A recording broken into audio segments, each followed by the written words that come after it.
อีกบ่ดนนี่ก็สิได้ไปเยี่ยมได้นี่เนาะสิได้กำหนดไปแล้วพี่น้อยเนาะเพราะว่ายังรอน้องสาวอยู่น้องสาวให้ท่าบ่ได้ไปที่มื้อนี้น้อง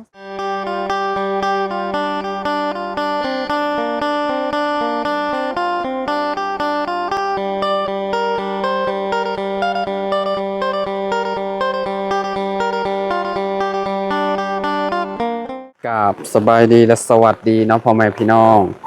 FC เบอร์สุขุสู่คนเนาะมาว่าสิอยู่ในและกระต่างประเทศนะพี่น้องกะมาพบมาพอกันคือเก่าคือเดิมเนาะอยู่ที่บ้านน้องหัวพี่น้องเนาะมามื้อนี้พี่น้องเนาะ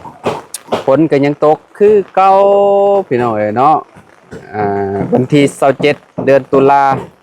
เนาะปี2025พี่น้องเนาะมื้อนี้ที่27เด้อพี่น้องเด้อเนาะใกล้สิสิ้นเดือนแล้วเนาะ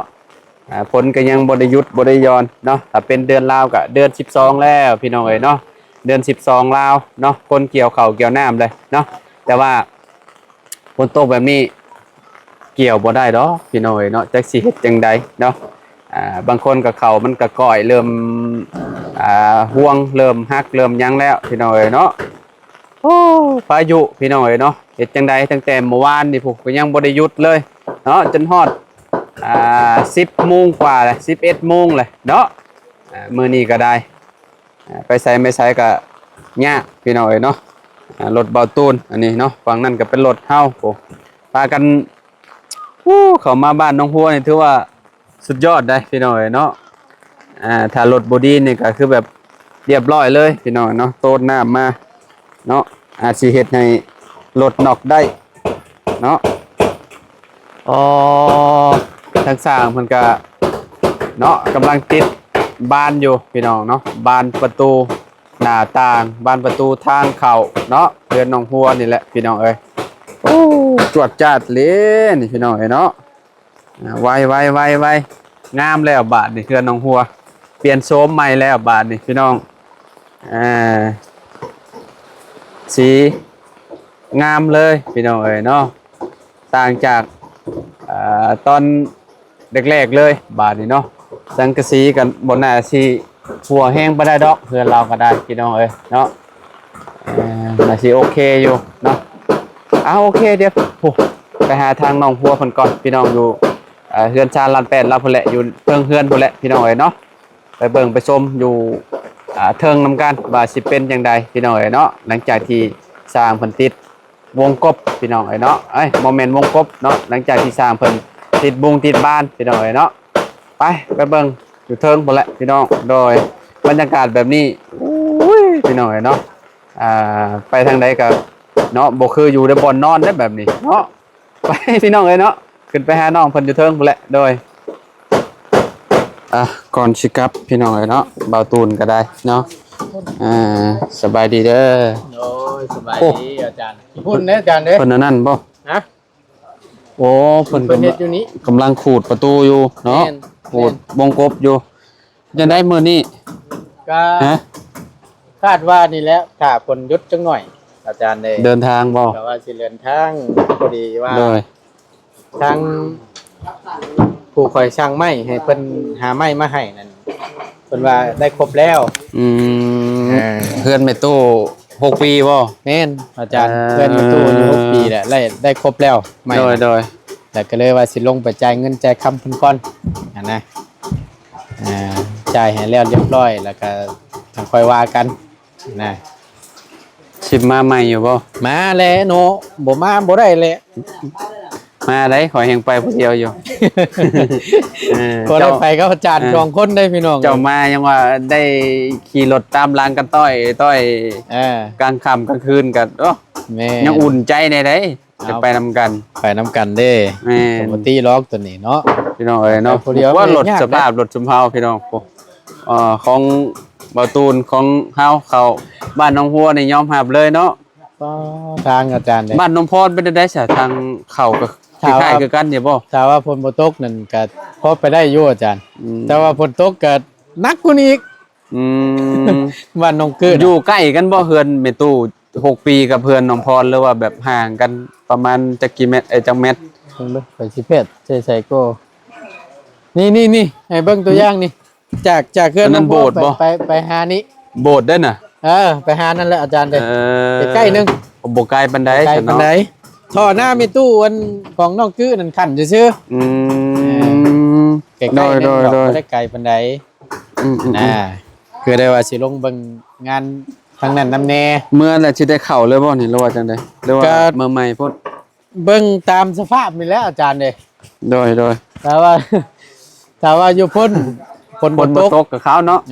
แต่ว่าลงฮอดตะเว้นนะครับก็สิเข้าไปจ่ายเงินจ่ายคำไม่ตอกขอกตานั่นแหละ แน่ ตอนนี้ยังขาดยังก่อเฮือนแม่ตู่6 ปี หลายอยู่ได้ออาจารย์เด้หลักๆเลยก็แม่นแผ่นอลูชิง ไม้พาเชล่า ไม้พาเชล่า ขาสร้าง คาช้าง ตัวนี้ คาช้างนี่พ่อฮู้อยู่ว่าเพิ่น ขา เอา สร้า เท่าง ใด นี่ตามที่ข่อยได้ล้มกับทั้งง่ายแล้วนั่น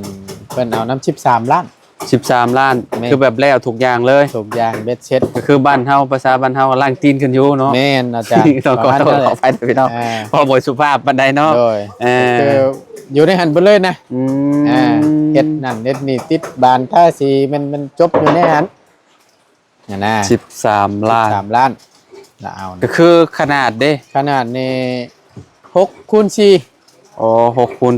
4อันนี้ เสา6ต้น ห้วยมันก็สำกันตัวนี่ แม่น อันนี้นี่6ได้นี่เขาความยาวนี่อันนี้4ได้นี่ 6คูณ แม่นเพื่อนน้องหัวนี่ 4โดย ซ้ำนี่เลยบ่ แต่ว่าขนาดเพิ่นนี่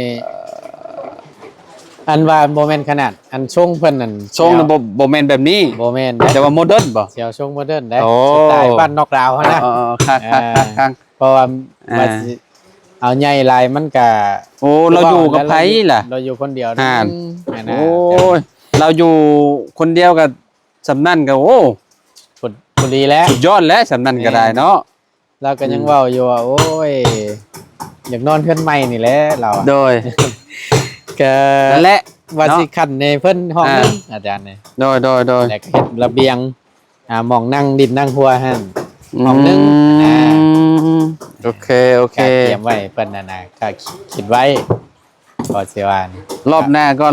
อนสิแวะอยู่ เข้าไปเบิ่งเด้อ พลานกับเจ้าเด้อ โดย พี่น้องตั้งแต่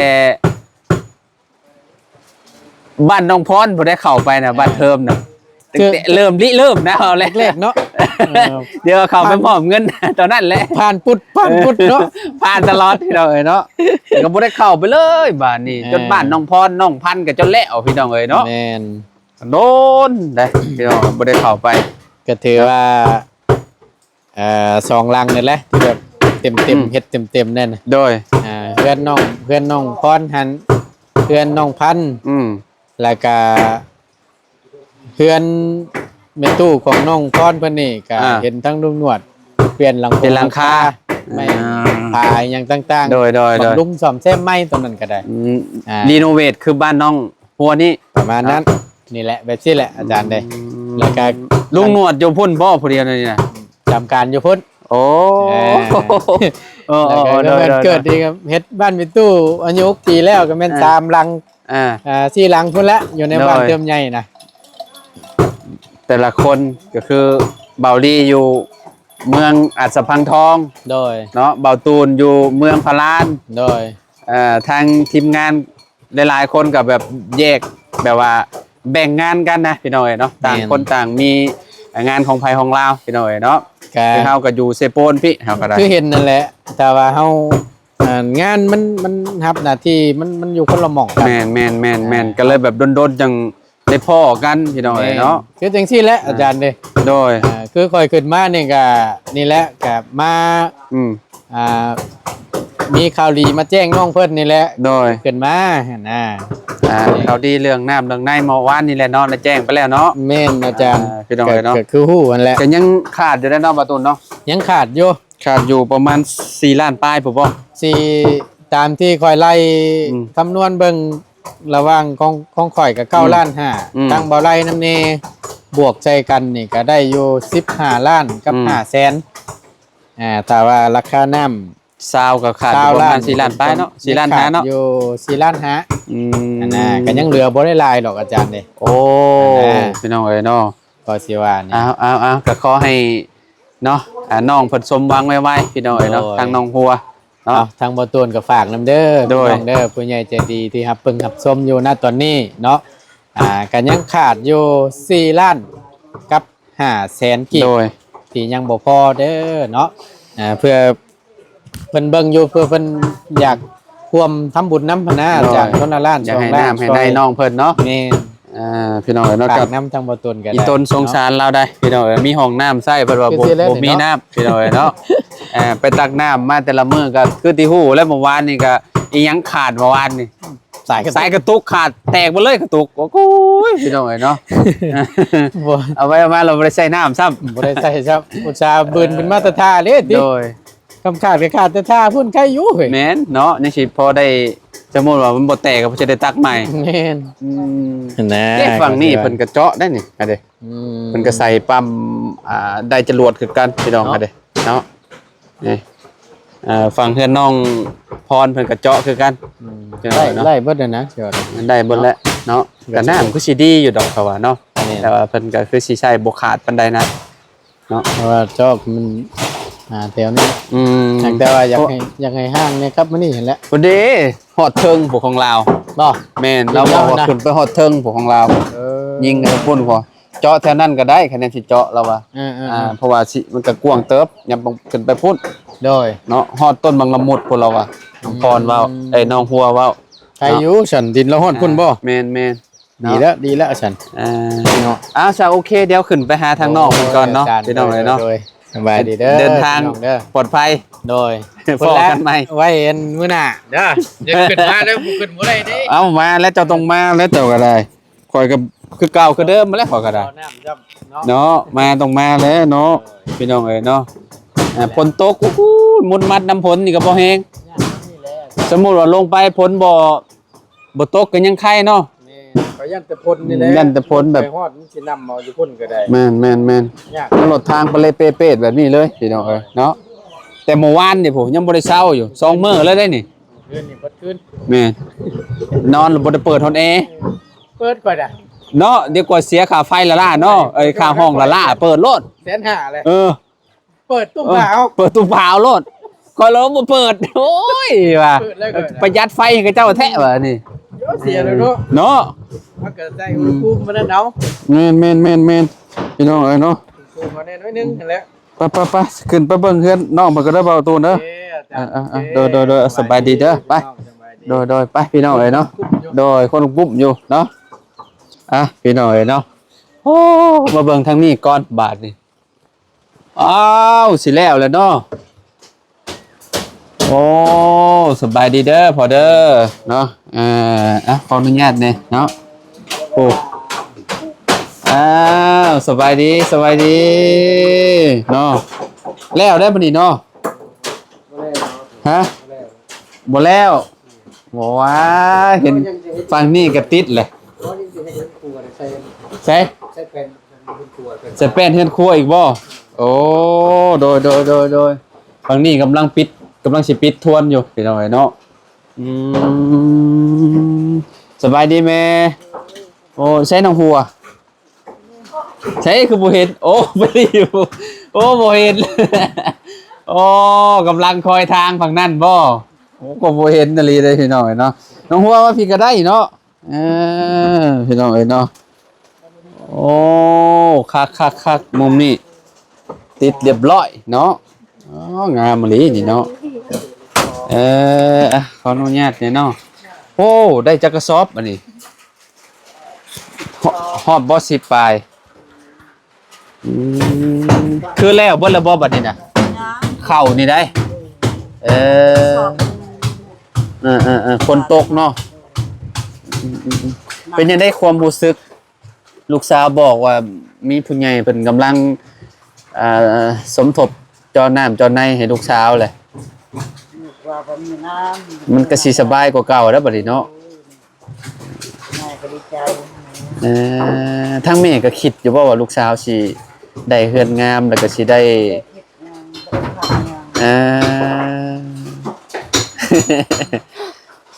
เนาะถ้าได้น้ำนี่แฮงไข่กว่าเก่าแล้วพี่น้องเอ้ยเนาะเพราะว่าแบบว่าน้ำนี่คือปัจจัยหลักเลยแหละเนาะน้องบัวเนาะแบบว่ามันก็สำคัญนะพี่น้องเอ้ยเนาะเพิ่นไปตักน้ำแต่ละมื้อก็แบบว่าเอามาใส่มาอาบพี่น้องเอ้ยเนาะบางทีก็เอามากินคือตอนนั้นน่ะเอามากินอีหลีตอนนั้นน่ะเดี๋ยวไปตักนะเนาะบัดเจาะน้ำให้แล้วเรียบร้อยนี่ก็สิกินน้ำอยู่นี่แหละบัดนี้เนาะน้ำบาดาลนี่แหละเอาก็บ่ฮู้ว่าสิเลิกปานใดเนาะสมมุติว่าเจาะเนาะแต่ว่าฝั่งตรงข้ามนี่ฮู้อยู่บ่ว่าเขาเจ้าเจาะเลิกปานใดบ่อันอ้ายนี่ใช่ไอ้แม่ไอ้พ่อน้องอันนั้นน่ะ คนละคน พ่อน้องพร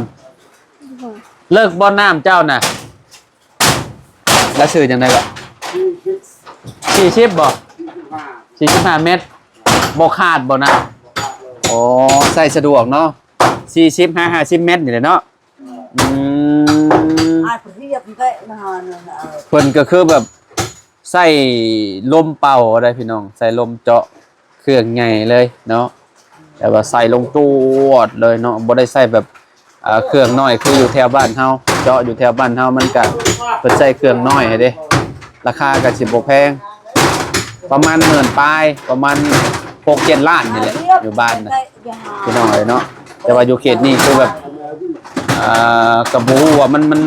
อยู่ข้างล่างมันหินด้านหลายบ่หรือว่าจังใดอันนี้ก็บ่ฮู้คือกันพี่น้องเนาะเพราะว่ามันเจาะยากมันว่าใส่เจาะยากพอสมควรเนาะคืนนี้นอนสบายอยู่บ่ฝนตก โอ้ย ฮะ สบายอยู่ ฝนบ่ได้สาดบ่ได้หยังหรอกว่า บ่มันตกซื่อๆมันบ่ได้ มุมได้ที่สิใส่แป้นน่ะตัวนี้บ่อ๋อนี่คือที่ใส่แป้นเพราะว่ามันใส่เมพาสลาบ่ได้เนาะโอ้ยใส่แป้นก็ดีคือกันมันก็โอเคอยู่เนาะเพราะว่าบอลดังฟืนดังไฟนี่ก็พี่น้องเนาะต้องเอมให้มันดีขึ้นดีกว่าเก่าเนาะเขาก็กินข้าวกับยังบัว บ่ทันได้กินข้าว ฮะ บ่ทันได้กินข้าว บ่หิวบ่เป็นยังคือบ่กินข้าวเช้า มันบ่หิว บ่หิว โดย บ่อยาก โดย อิ่มบ่ฮะ รู้ทุน อิ่มยังน่ะฮะ รู้ทุน โดนทนโอ้ กินไรตุ้ย กินไรกระตุ้ยโอ้ยพี่น้องเอ้ยเนาะยันอ้วนว่าซั่นเจ้าคะแนนเจ้าจากโลหุ่นเจ้าบ่ต้องกินข้าวยามแลงเด้อเจ้ากินแบบกินก็ต้องกินหน่อยๆอ่ะยามเช้าบ่ต้องลดก็ได้บ่ต้องอดก็ได้ใช่ดอกกินได้พี่น้องเนาะเพราะว่ากระเพาะนี่มันต้องการอาหารตอนเช้าอยู่แล้วเนาะเจ้าบ่มักกินคือกันบ่ข้าวเช้า ไม่เคยมากัน บ่ค่อยมากบ่โอ้คือกันแล้วจ้ะข่อยนี่ข้าวเช้าข่อยนี่ประมาณ11-12 โมงประมาณนั้นพี่น้องเนาะมันเคยแหละได้มันเลิกแหละเนาะถ้าเฮาบ่ลืมเฮาก็หิว ที่สำคัญกับเจ้าตอนเช้าน่ะให้กระเพาะได้กินได้รับเนาะเพราะว่าแบบคนที่ว่ากับเจ้ามักเป็นกระเพาะนี่กับเจ้าบ่มักกินข้าวตอนเช้าอันนี้ก็แบบเฮากับบ่ฮู้ว่าเฮาเว้าถูกบ่พี่น้องเนาะเพราะว่าตอนเฮาตื่นมาท้องเฮาว่างอยู่แล้วเนาะท้องเฮาว่างเฮาบ่กินมันก็กระเพาะมันบ่มีแนวบดเด้เจ้าก็เคยเป็นบ่กระเพาะแม่เจ้าเคยเป็นบ่เป็นคือกันบ่เดี๋ยวกินข้าวบ่แซ่บบ่ลูกสาวนี่ได้จะว่าได้แนวพ่อมันบ่จ๊ะเนาะเพิ่นสิหุ่นเพิ่นสิใหญ่เนาะแต่ว่าพ่อเราเฮาก็บ่เคยเห็นจักเทื่อดอกพี่น้อยเนาะจังหน้าตาเป็นจังใดเนาะอีบ่ดนนี่ก็สิได้ไปเยี่ยมได้นี่เนาะสิได้กำหนดไปแล้วพี่น้อยเนาะเพราะว่ายังรอน้องสาวอยู่น้องสาวให้ท่ามื้อนี้น้องสาวสิมา ฮะ มื้อนี้น้องสาวสิมา น้องสาวเจ้าสิกลับมามื้อนี้มื้ออื่นฮ้อนตัวซะเราว้าวนะ เพราะว่ามีคนมาแทนแล้ว เออแส แสดงว่าเราเดินทางมาออกจากเวียงจันทน์นี่ประมาณ6 โมงเนาะมาเอิ้นเช้านี่ฮอดเซโปนนี่เนาะ แม่ โยน้องพัวไปหาน้องสาวมาเอิ้นพี่น้องเอ้ยเนาะถ้าเบิ่งพี่น้องเอ้ยเนาะถ้าเบิ่งหน้าตาแบบ สู่น้องสาวบ่ น้ ได้ องสาวกับเอื้อยเนาะไผสิงามกว่ากัน สู่น้องสาวบ่ได้นะ แม่นบ่เอ้ยพี่น้องเอ้ยเนาะน้องชายไปไสซะ ลิ้นน่ะ ไปลิ้นเนาะเพิ่นเข้าโรงเรียนอยู่บ่เข้าอยู่เนาะโรงเรียนก็ใกล้ๆนึงก็บ่เข้าโรงเรียนก็บ่เท่านั้นแหละเนาะย่างไปแป๊บเดียวนึงก็แม่นแล้วโรงเรียนพี่น้องเอ้ยเนาะเข้าเนี่ยแหละเนาะมันจังอ่านให้อ่านออกเขียนเป็นหั่นน่ะเวลาครับไปหันไปนี่คือแบบไปหาเฮ็ดเวียกเฮ็ดงานไปหาเฮ็ดงานอยู่ในร้านอาหารก็เจ้าอยากได้และคนอ่านหนังสือออกพี่น้องเอ้ยเนาะฝนตกดีพี่น้องเอ้ยเนาะเฮาก็สิให้น้องหัวเพิ่นพาไปเพื่อนน้องชื่อจังได๋ล่ะ กี่โต น้องของกิโตยนะชื่อหยัง พรไซ ชื่อน้องพรชัยบ่ โดย โอเคพี่น้องเอ้ยพอดีว่ามีทางผู้ใหญ่เนาะผู้ใหญ่ทางฝั่งไทยพี่น้องเอ้ยเนาะเพิ่น